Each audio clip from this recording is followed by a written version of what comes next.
시편 122편 1절로 9절입니다.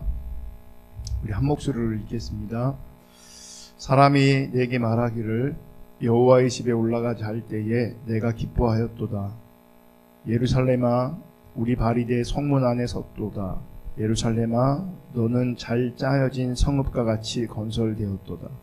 지파들 곧 여호와의 지파들이 여호와의 이름에 감사하려고 이스라엘의 전례대로 그리로 올라가는도다.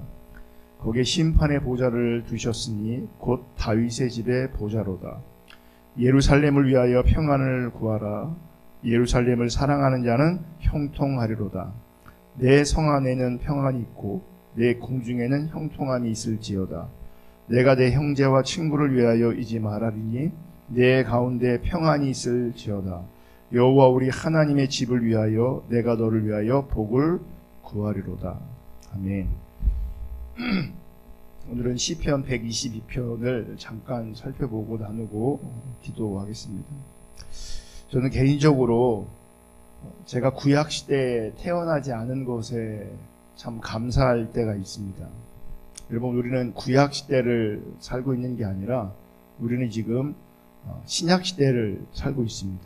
그래서 이 신약시대를 살아가는 입장에서 생각해 보면 이 구약시대에 살았던 사람들이 하나님의 말씀을 따라 산다는 것이 얼마나 번거로운가, 또 얼마나 힘든가를 생각해 보게 됩니다. 왜 그러냐? 우리가 잘 알고 있는 것처럼 여러분, 구약에는 하나님께서 명령하신 수많은 규례들이 있습니다. 규례들. 그 규례들을 다 지켜낸다는 것이 사실은 쉽지 않죠. 또 그 규례들을 지키려면 많은 것들을 포기해야 합니다. 그러니까 이거는 우리 시대도 마찬가지인데, 우리가 주님을 따라가고 싶다라고 많이 생각하고 원하기도 하지만, 우리가 주님을 따라가려면 사실 포기해야 되는 것이 있고 조종해야 되는 것들이 있습니다. 그래야 진짜 주님 따라갈 수 있는 거거든요. 그러니까 조종되지 않고 포기하지 않으면 주님 따라가는 것이 사실 가능하지 않습니다. 그런데 구약에는 이게 더 심하다는 거죠. 왜냐하면 구체적인 어떤 규례들이, 하나님의 명령들이 규례로 그들 가운데 주어졌기 때문에 그래요. 무엇보다 구약의 백성들은요, 하나님 만나기 위해서 예루살렘 성전을 찾아가야 했습니다. 가까이 예루살렘 근처에 사는 사람들은 좀 편했겠지만, 그러니까 먼 지방에 있는 사람들조차도 예루살렘을 방문해야 했습니다. 이게 쉽지 않은 것이, 오늘날에는 교통수단이 많이 발달해 있어서 비행기도 있고 뭐 차도 있고 기차도 있고 여러 가지 방법들이 있는데, 이 구약 시대에는요 걸어가야 되는 거잖아요. 웬만한 사람들은 그냥 다 걸어가야 되는 거고, 좀 부유한 사람들은 뭐 낙타라도 뭐 나귀라도 타고 가겠죠. 그러니까 대부분은 그냥 걷는 것이 유일한 교통수단이었을 겁니다. 또 빈손으로 올라가는 것이 아니라 하나님께 바쳐야 될 제물, 그러니까 짐승을 가지고 올라갔어요. 그러니까 그 제물이라는 것이 지금 화피처럼 그렇게 드려질 수 있는 거라면 그나마 다행이겠지만, 짐승 자체를 드려야 되는 거잖아요.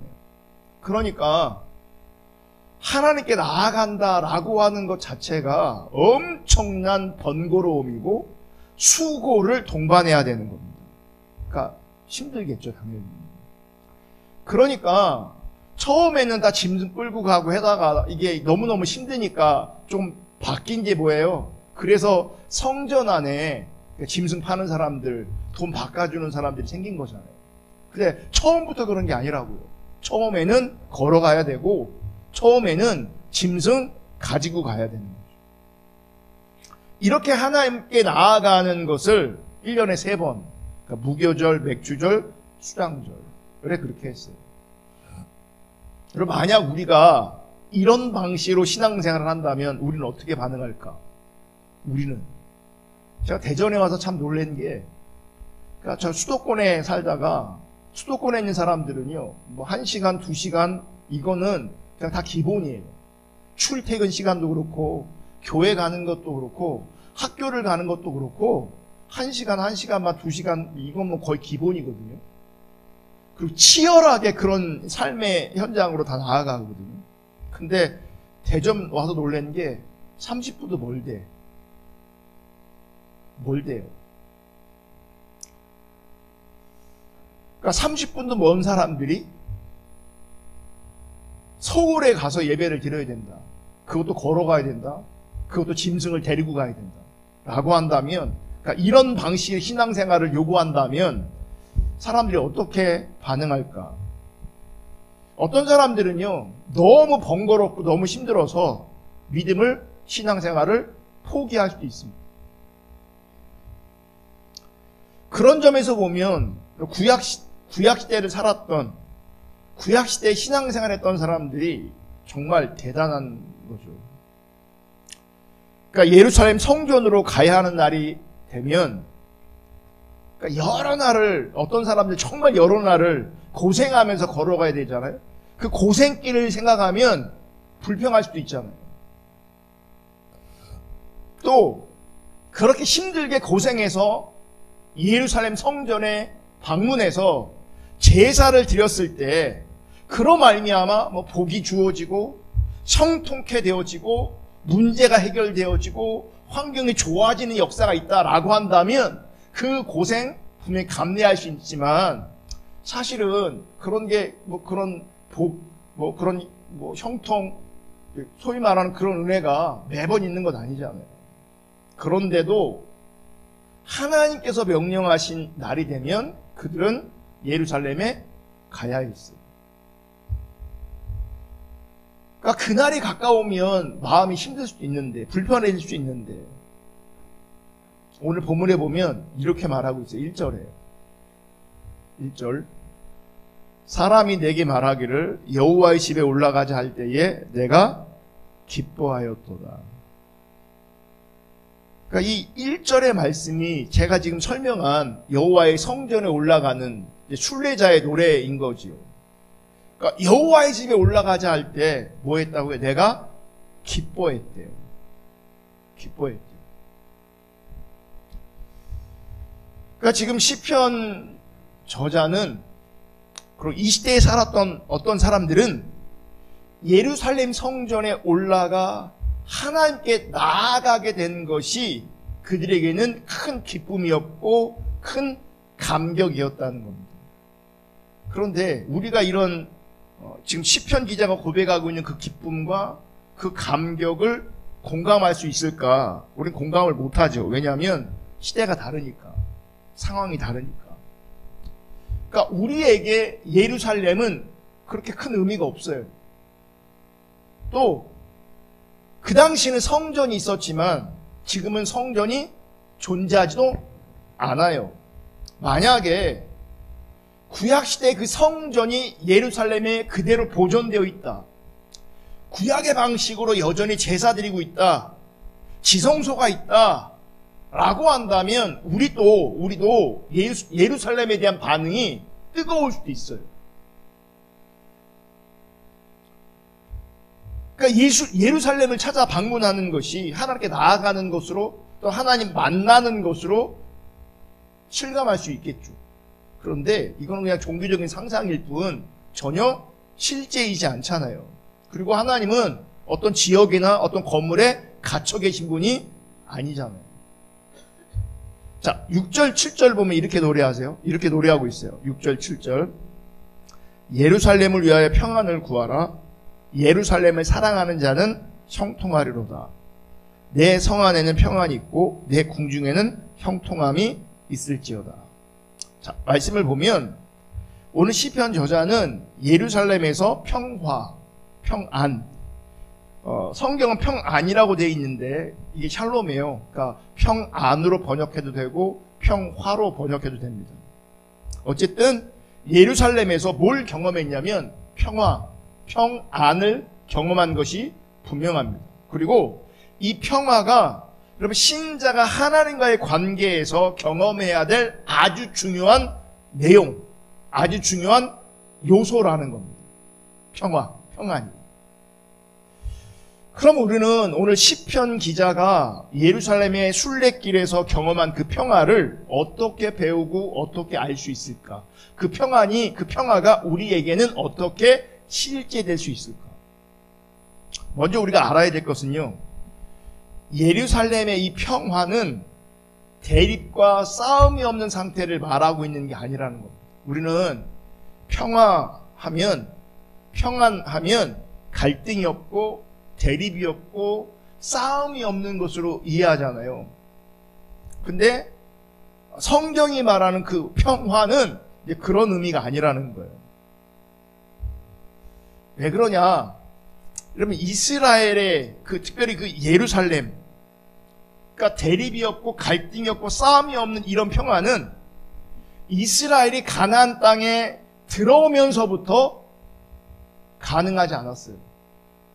그러니까 이스라엘 백성들이 출애굽하면서 가나안 땅 들어갔을 때 전쟁을 통해서 그 땅에 정착해 있던 소위 말하는 이방인들을 우리가 다 몰아냈잖아요. 그러니 전쟁을 통해서 예루살렘을 쟁취한 거란 말이에요. 그러면서 갈등의 불씨가 계속 있었단 말이에요.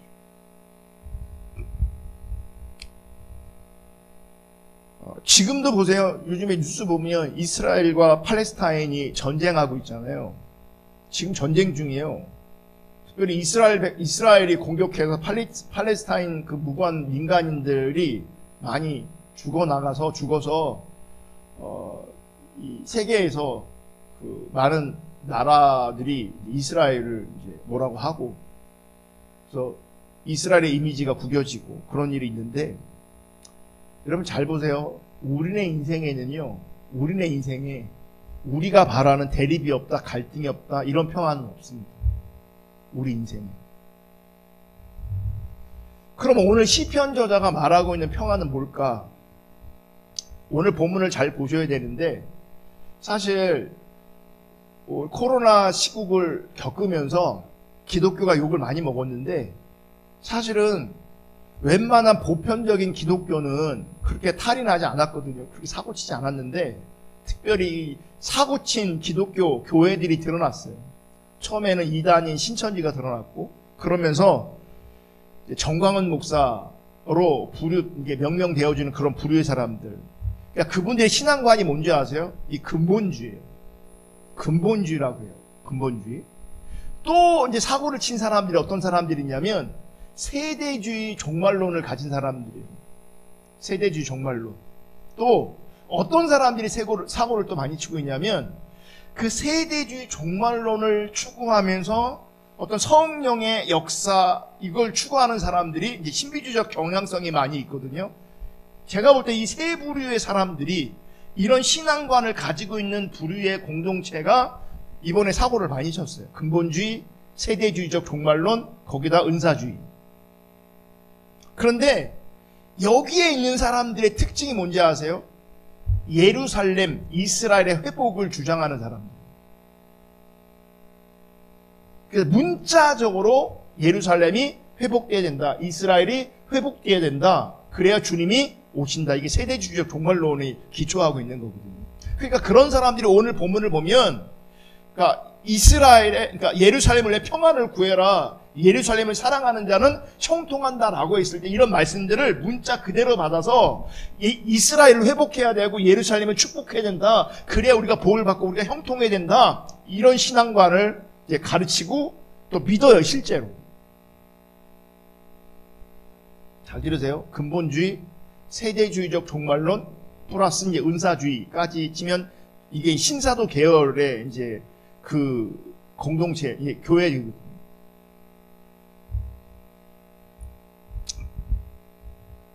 근데 오늘 본문에 말하고 있는 평화는 그런 평화가 아닌 거죠.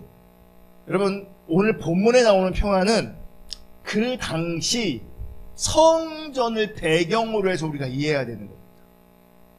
그러니까 문자적으로 단순히 대립이 없고 갈등이 없고 싸움이 없는 그런 평화 아니에요. 그런 평화가. 사실 그런 평화는 없었어요. 계속 그 땅은 전쟁 가운데 있었단 말이에요. 계속. 지금까지도. 여러분, 평화는 불화를 전제로 하고 있잖아요. 불화가 있을 때, 갈등이 있을 때 평안, 이게 성립이 되는 거잖아요. 그런데 세상에서의 첫 번째 불화의 근원 뭐겠어요? 하나님과 인간관계의 관계의 깨짐이죠. 근데 이 관계 해결을 위해서 하나님이 세우신 게 뭐예요? 그게 성전이에요. 성전. 여러분, 인간이 하나님과 불화의 관계에 있게 된 원인은 죄입니다. 죄. 그러므로 죄가 존재하는 세상에서는 여러분, 진정한 평화는 존재하지 않습니다. 그래서 지금도 계속해서 나라와 나라가 개인과 개인이 늘 갈등하는 것이, 대립하는 것이 여러분 이 세상입니다. 예전에 제가 많이 불렀던 복음성가 중에 세상은 평화 원하지만 전쟁의 소문도 늘어난다, 이런 찬양이 있었거든요. 세상은 평화 원하지만 전쟁의 소문도 늘어난다. 이게 실제요. 세상이 역사가 계속 진행되고 있는데 그 역사를 가만히 보면요, 다 갈등의 역사고요, 다 전쟁의 역사예요. 지금도 중국과 미국이 갈등하고 있잖아요. 우리도 일본하고 갈등하고 있잖아요. 북한하고 갈등하고 있잖아요. 계속 갈등하고 있어요. 그럼 죄가 이 땅에 존재하는 한 진정한 평화는 없습니다. 그리고 개인도 마찬가지예요. 모든 관계도 마찬가지예요. 평화가 없어요. 인간들끼리 어떤 면을 보면 어떤 분들은, 어떤 공동체는 그러니까 자기들끼리 잘 지내는 모습이 있어요. 여러분, 자기들끼리 잘 어울린다, 자기들끼리 잘 지낸다, 그렇다고 해서 진정한 평화가 이루어진 게 아니에요. 여러분, 인간의 평화, 그러니까 성경이 말하는 평화 아니라 인간의 평화는요, 죄의 본질이 드러나지 않았기 때문에 잘 지내는 것처럼 보이는 거예요. 죄의 본질이 드러나지 않았기 때문에 잘 어울리는 것처럼 보이는 거예요. 죄의 본질이 드러나면 다 그 잘 지내는 것이 깨지게 돼 있어요. 갈등하게 돼 있어요. 대립하게 돼 있어요. 전쟁하게 돼 있어요. 여러분, 하나님과 불화한 관계에 있다는 것은 생명에서 단절되었다라고 하는 뜻입니다. 그러니까 우린 죽은 거죠. 그러니까 하나님한테 떨어져 있다, 그건 살아있는 게 아니에요. 죽은 거예요. 이 생명과의 단절의 문제는 우리가 절대 해결할 수 없습니다. 그래서 하나님과 불화했던 이 관계가 평화의 관계로 바뀌어야 생명이 얻어지고, 생명이 주어지고, 생명에 들어갈 수 있게 되어지는 거예요. 그러니까 생명을 얻으려면 하나님과 관계가 회복되어져야 되는 거예요. 네. 그리고 하나님 자체가, 하나님 자신이 생명이죠. 그런데 이 하나님과 관계 회복이, 생명에 들어가는 것이 우리가 해결할 수 있는 문제가 아니라는 거예요. 누구만 할 수 있냐? 예수 그리스도만 할 수 있어요. 예수님만. 어떻게 해요? 예수 그리스도가 십자가에 못 박혀 죽으심으로 말미암아 하나님의 관계가 회복된 거죠. 우리가 하나님께 나아갈 수 있게 된 거죠. 예수 그리스도의 십자가로 말미암아 우리 가운데 성경이 말하는 진짜 생명이 주어졌고, 그 생명의 길로 나아갈 수 있게 되어진 거예요. 그런데 그 예수 그리스도의 십자가의 죽음을 미리 그림자로, 예표로 증거하고 있는 게 뭐냐면 구약시대의 성전인 겁니다. 성전. 따라서 시편 저자가 예루살렘의 그 순례길에서 경험한 평화를 오늘 우리는 예수 그리스도를 통해서 경험하게 됩니다. 여러분, 신앙의 핵심은 예수 그리스도의 십자가 죽음과 부활로 말미암아 하나님께로부터 죄 용서받고 하나님과 관계가 회복되어지고 하나님께 나아감으로 말미암아 참된 생명의 길이 우리 가운데 열렸다는 것, 이게 신앙의 핵심이에요. 그리고 이 참된 생명의 길에서 하나님을 알고 하나님 사랑하는 것이 신앙의 본질이고 우리 인생의 참된 의미가 되는 거예요. 이게 신앙의 핵심이에요. 그러므로 이게 신앙의 핵심이라면 우리는 신자는 예수 그리스도로 말미암아 늘 하나님과 평화를 경험할 수 있고 예수 그리스도 때문에 우리 가운데 평안, 샬롬이 있게 되어지는 거예요. 예수님 때문에. 6절 볼게요. 6절 다 같이 봅니다. 읽습니다. 시작. 예루살렘을 위하여 평안을 구하라. 예루살렘을 사랑하는 자는 형통하리로다. 이것 때문에 이 세대주의적 종말론을 가지고 있는 이런 신앙관에 있는 사람들이 예루살렘 막 축복하고 막 예루살렘 사랑하려고 하고 막 그래요. 왜요? 예루살렘을 사랑하는 자는 형통한대요. 근데 지금까지 내용을 살펴보면 예루살렘은 뭘 상징하고 있는 거야? 성전을 상징하고 있는 거죠. 예루살렘에 성전이 있으니까. 근데 그 성전은 뭘 상징하고 있는 거예요? 예수 그리스도를 상징하고 있는 거죠. 그렇다면 예루살렘을 사랑한다는 것은 뭘 얘기하는 거예요? 우리가 어떻게 적용해야 되는 거예요? 예수 그리스도를 사랑하는 것으로 이해해야 되는 거죠. 그러니까 예수 그리스도를 사랑할 때 뭐가 따라오는 거예요? 형통이 따라온다는 거예요. 근데 이 형통이라는 의미도 내가 예수님 사랑하면 형통한다. 그리고 내가 예수님을 사랑하는 내가 예수님 사랑하는 것이 인정되어져야 형통되어지는 거니까 내가 예수님 사랑하려고 자꾸 한단 말이에요. 뭐 때문에? 형통 때문에. 그럼 진짜 사랑하는 게 아니죠, 그거는. 그러니까 예수님 사랑하면 형통이 있는데 이 형통도 우리가 이해하는 내가 원하는 일들이 잘 되는 그런 형통이 아니라는 겁니다.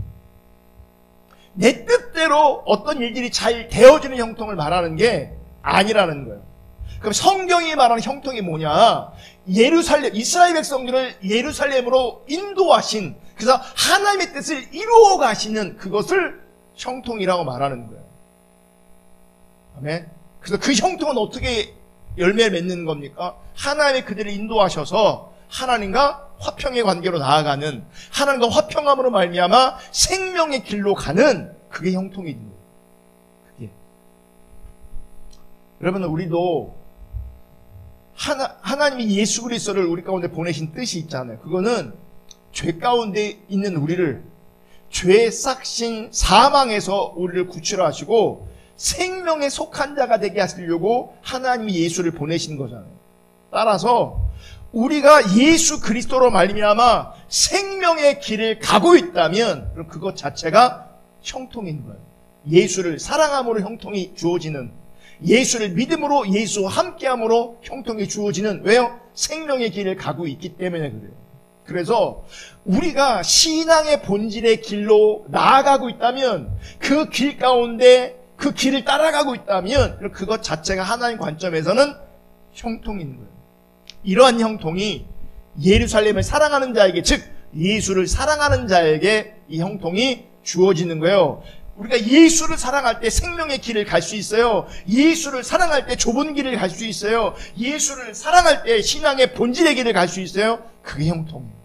하나님께서 그런 형통을 우리 가운데 부으실 거라고. 그 형통으로 우리 가운데 함께 하실 거라고.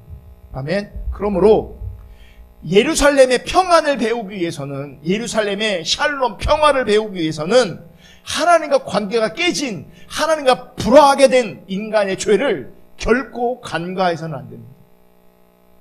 여러분, 인간의 죄를 무시하잖아요. 인간의 죄를 간과하잖아요. 인간의 죄를 무시하고 간과한 상태로 신앙생활을 하다 하나님을 생각하게 되면 예수님의 십자가는 뒷전에 밀리게 되어 있습니다. 여러분, 십자가가 뒤로 밀리면 결국 자기중심이 됩니다. 자기중심이 되면 자기 관점과 자기 행위를 앞세우게 됩니다. 죄가 인식되지 않으면, 죄가 무시되면, 죄가 간과되어지면 예수가 뒤로 밀린다고요. 십자가가 뒤로 밀린다고요. 예수님의 십자가가 뒤로 밀리면 결국 자기가 중심이 되고 자기 관점과 자기 행위가 앞서게 된다고요. 특별히 여러분, 거짓 신앙이 뭡니까? 왜 무섭습니까? 거짓 신앙은 자기 행위를 앞세워서 하나님과의 관계를 개선해보고 개선하려고 하고, 그러니까 자기 행위를 통해서 하나님의 관계가 개선된 이후에 뭐 받아내려고 하는 거예요? 복 받아내려고 하는 거잖아요. 형통하려고 하는 거잖아요. 그래서 이 십자가가 뒤로 밀려나가면 자신의 삶의 평안과 자신의 삶의 잘됨을 통해서 하나님과 관계를 확인하려고 해요. 그럼 보세요. 자기 뜻대로 되어지지 않으면 평안 또한 사라지겠죠. 평안 또한 사라질 수밖에 없는 거예요. 그래서 신자는 평안을 경험하기 위해서는 하나님이 행하신 그 일로 말미암아 우리 가운데 이루어진 것이 무엇인가를 분명히 알아야 되는 거예요. 무엇보다 하나님이 행하신 그 일이 세상에서 이루고자 하는 우리의 뜻과는 상관없는 것임을 분명하게 인식하셔야 합니다. 하나님은 우리에게 예수 그리스도를 보내셨고 그분이 대신 저주를 받으셨고 그분이 십자가의 죽으심으로 말미암아 화목 제물이 되셨어요. 그래서 하나님이 행하신 그 일로 말미암아 우리는 하나님과 평화하게 되었다고, 하나님께 나아가게 되었다고요. 그게 복이고 그게 형통이 있는 거예요. 아멘. 우리가 이 길로 인도되었음을 믿음으로 고백하고 인정할 수 있기를 축복하고요. 그게 실제 되어지기를 축복합니다. 그러므로 성경이 말하는 평화는 외적인 것이 아니라 주님과의 관계성 안에서 주어지는 평화인 거예요. 생명의 길을 가는 것으로 나타나는 거고 신앙의 본질로 나아가는 것으로 나타나는 거예요. 그러할 때 주님으로 말미암은 평화가 있어요. 환경이 아니라, 처지가 아니라. 평화의 상태가 실제냐 실제가 아니냐 뭐로 증명되는 줄 아세요? 감사합니다.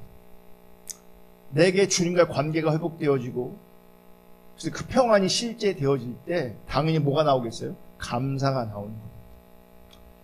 나를 부르신 것이 감사, 나를 믿게 하신 것이 감사, 생명에 속하게 하신 것이 감사, 신앙의 본질을 추구하게 하신 것이 감사. 이런 모든 하나님의 은혜가 감사로 자리하게 되는 거죠. 이게 평안인 거예요. 이게. 그러니까 구약에서 오늘 본문에서 성전으로 올라갈 때, 예루살렘에 올라갈 때 이런 관계성 안에 이런 하나님의 뜻 앞에서 기뻐하고 감격해하는 거죠. 우리도 마찬가지예요. 그래서 예수 그리스도를 바라보면서 그 십자가를 바라보면서 예배로 나오는 것, 하나님께로 나오는 것, 이 기쁨이고 감격이어야 되는 거죠. 그리고 그 관계성 안에서 진정한 평안, 진정한 평화가 우리 가운데 주어집니다. 그러니까 세상도 마찬가지고요. 이런 말들 있잖아요. 내 안이 작은 세상이다. 인간의 인체가 작은 세상이다. 그죠? 근데 세상 가만히 보세요. 난리도 아니잖아요, 다. 멀리서 보면 아름다워 보이지만 들어가면요, 이게 장난이 아니에요, 다. 숲이 아름답잖아요? 영화나 이런 거 보면 아름다운 풍경들이 있단 말이에요. 그리고 영화 가면 잔디 같은 데 누워서 막 책도 읽고 막 이러고 있단 말이에요. 좋아 보이잖아요. 그죠? 근데 막상 우리가 한번 해보세요. 잔디에 누워 있어 보세요. 숲에 누워 있어 보세요. 벌레가 어마무시하게 달려듭니다. 평화롭지 않아요. 멀리서 보면 더러운 것들이 잘 안 보이는데 안에 들어가면 더럽고 무섭고 하여튼 별 난리도 아니에요. 세상 돌아가는 걸 보세요. 난리도 아니에요. 우리나라 정치만 해도 난리도 아니에요. 근데 보세요. 그 난리도 아닌 것이 내 안에 고스란히 있어요. 여기 난리도 아니에요. 여기 생각이 난리도 아니고 마음이 난리도 아니에요. 평화가 없는 거죠. 세상에 평화가 없습니다. 내 안에 평화가 없습니다. 죄 때문에 평화가 없다고요. 근데 예루살렘 성전, 즉 예수 그리스도로 말미암아 우리 안에 평안이 회복될 수 있습니다.